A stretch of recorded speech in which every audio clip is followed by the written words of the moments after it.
ಅಧ್ಯಕ್ಷರೇ ನೋಡಿ, ಸರ್ಕಾರದಲ್ಲಿ ಎರಡೆರಡು ಅಧಿಕಾರ. ಇಲ್ಲಿ ಡಿಸಿ ಹೇಳ್ತಾನೆ, ದಾಖಲಾತಿ ಪರಿಶೀಲನೆ ನಂತರ ಆಯ್ಕೆಯಾಗುವ ಅಭ್ಯರ್ಥಿಗಳಿಗೆ ತರಬೇತಿ ಕೇಂದ್ರ ಕಲಬುರಗಿ ನಗರದ ವಾಜಪೇಯಿ ವಸತಿ ಬಡಾವಣೆ ಕಲಬುರಗಿಯಲ್ಲಿ ತರಬೇತಿಯು ಉತ್ತಮ ತರಬೇತಿ ಸಂಸ್ಥೆಯಿಂದ ನೀಡಲಾಗುವುದು. ತರಬೇತಿಯ ಉಚಿತವಾಗಿದ್ದು ಅಭ್ಯರ್ಥಿಗೆ ಯಾವುದೇ ಶಿಷ್ಯ ವೇತನ ಮತ್ತು ವಸತಿ ಇರುವುದಿಲ್ಲ. ಜಿಲ್ಲಾಧಿಕಾರಿ, ಇದು ಕರ್ನಾಟಕ ಸರ್ಕಾರ, ಇದು ಜಿಲ್ಲಾಧಿಕಾರಿ. ಜಿಲ್ಲಾಧಿಕಾರಿಗೆ ಏನು ಮಾನ ಮರ್ಯಾದೆ ಇದೆಯಾ? ಮಾನ ಮರ್ಯಾದೆ ಇದ್ರೆ ಸರ್ಕಾರದ ಆದೇಶ ನೋಡಬೇಕು, ಅದರ ಪ್ರಕಾರ ಅವನು ನಡ್ಕೊಬೇಕು. ಇವನು ಯಾವ ದೊಣ್ಣೆ ನಾಯಕ? ಇವನದೇ ಒಂದು ಆದೇಶ ಹೊಡ್ಸಕ್ಕೆ, ಇವನೇ ಏನೋ ಮಾಡಕ್ಕೆ, ಇವನು ಯಾವ ದೊಣ್ಣೆ ನಾಯಕ? ಇವನು ಕೇಳ್ಬೇಕಲ್ಲ. ಇದು ಸರ್ಕಾರದ ನಾನು ಹೇಳ್ತಾ ಇರೋದು, ಕೆಪಿಎಸ್ಸಿ ಅಲ್ಲ ಇದು. ಸರ್ ಒಂದ್ ನಿಮಿಷ ಮಾತಾಡ್ಬಿಡ್ತೀನಿ. ಇಲ್ಲ, ಅದು ಒಂದ್ ಪಾಯಿಂಟ್, ಯಾಕಂದ್ರೆ ಅದು ಸೋಷಿಯಲ್ ವೆಲ್ಫೇರ್ ಮಿನಿಸ್ಟರ್ ಇದ್ದಾಗ ಅದಕ್ಕೆ ಬರ್ತೀನಿ ಅಲ್ಲಿಗೆ. ಒಂದ್ ನಿಮಿಷ ಸರ್, ಇದಕ್ಕೆ ಒಂದೇ ನಿಮಿಷ ಮುಗಿಸ್ಬಿಡ್ತೀನಿ. ಆಮೇಲೆ ಒಂದೇ ನಿಮಿಷ ಇಷ್ಟ ಆಯ್ತಾ ಅಧ್ಯಕ್ಷರೇ? ಅಲ್ಪಸಂಖ್ಯಾತ ಕಲ್ಯಾಣ ಇಲಾಖೆ ಅವರು ಅಲ್ಪಸಂಖ್ಯಾತ ಸಮುದಾಯ IAS KS ಅಭ್ಯರ್ಥಿಗಳಿಗೆ 12 ತಿಂಗಳ ವಸತಿ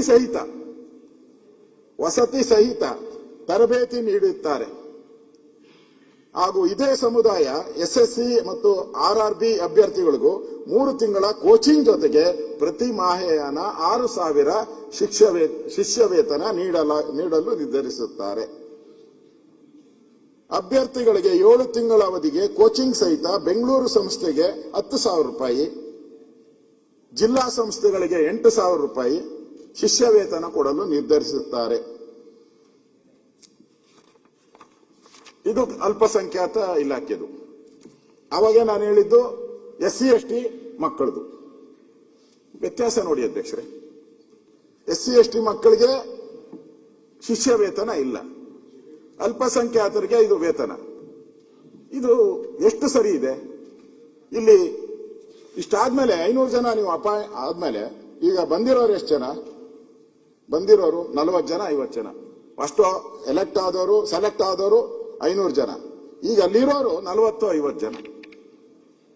ಅದರಿಂದ ಈ ಪರೀಕ್ಷೆ ಸರ್ಕಾರ ಈ KPSC ಇದಕ್ಕೆಲ್ಲ ಟ್ರೈನಿಂಗ್ ಕೊಡ್ತೈತಲ್ಲ, ಇದರಲ್ಲೂ ಮೋಸ ಆಗ್ತಾ ಇದೆ.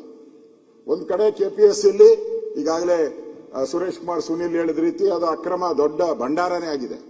ಅದ್ರ ಜೊತೆಗೆ ನಾವು KPSCಗೆ ಕಳಿಸುವಂತ ಅಭ್ಯರ್ಥಿಗಳು ಯಾರ್ಯಾರಿದ್ದಾರೆ ಅಲ್ಲೂ ಕೂಡ ಅವ್ರ ಮೋಸ ಅನ್ಯಾಯ ಆಗ್ತಾ ಇದೆ. ನಮ್ ದೃಷ್ಟಿ ಏನು? ಬಡವರ ಮಕ್ಕಳು IAS ಆಗ್ಬೇಕು, ಬಡವರ ಮಕ್ಕಳು KS ಆಗ್ಬೇಕು ಅನ್ನೋ ದೃಷ್ಟಿಯಿಂದ ಮಾಡಿರೋದು. ನೀವು ಹಿಂಗ್ ಮಾಡಿದ್ರೆ 500 ಜನಕ್ಕಿದ್ದು 40-50 ಜನಕ್ಕೆ ಬಂದಿದೆ.